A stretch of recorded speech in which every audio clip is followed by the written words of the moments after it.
قبل ما نستخدم أي فيلر في عيادة الجمالك عندنا مع دكتور محمد العراقي، لازم المراجعة عندي تسوي الآتي: لازم تشوف علبة الفيلر، لازم تشوف تاريخ انتهاء الصلاحية، ولازم تشوفين شغلة مهمة جدا: السي اي مارك.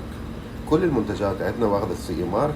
هذه شهادة جودة وشهادة بالموافقة الاتحاد الأوروبي إنه الفيلر هذا يتم تداوله في الاتحاد الأوروبي، وبالتالي هذا يعطي أمان أكثر لمادة الفيلر. نفتح علبة الفيلر، لازم علبة الفيلر تنفتح قدام حضرتك. هذا اللي بيصير عندي مع كل المراجعين في العيادة لزيادة الأمان والاطمئنان. العلبة مسكرة، راح نفتحها قدامكم، ويهمني جدا بعد ما نفتحها بسرعة شوي، يهمني جدا بعد ما نفتحها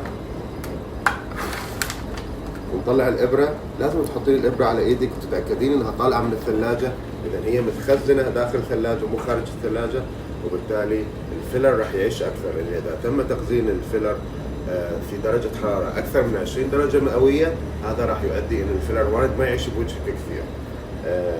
لازم تتأكدين إن العلبة مسكرة مفتوحة قدامك، لازم تشوفين تاريخ انتهاء الصلاحية، مكان صناعة الفيلر وين، وكذلك ان الابره مقفوله قدام حضرتك، وبالتالي هذا راح يخليك تحقنين بامان كامل. من حقك تعرفين نوع الفيلر، من حقك العلبه تفتح قدامك، من حقك تشوفين تاريخ انتهاء الصلاحيه، من حقك تشوفين علامه السي اي، وهذه مهمه جدا. من حقك كذلك انه تتاكدين الفيلر طالع من الثلاجه. ممكن تاخذين الكرتون الفاضي معك وانت ماشيه، أو كذلك تصورين العلبة بزيادة الأمان والاطمئنان. احقنوا بأمان كامل.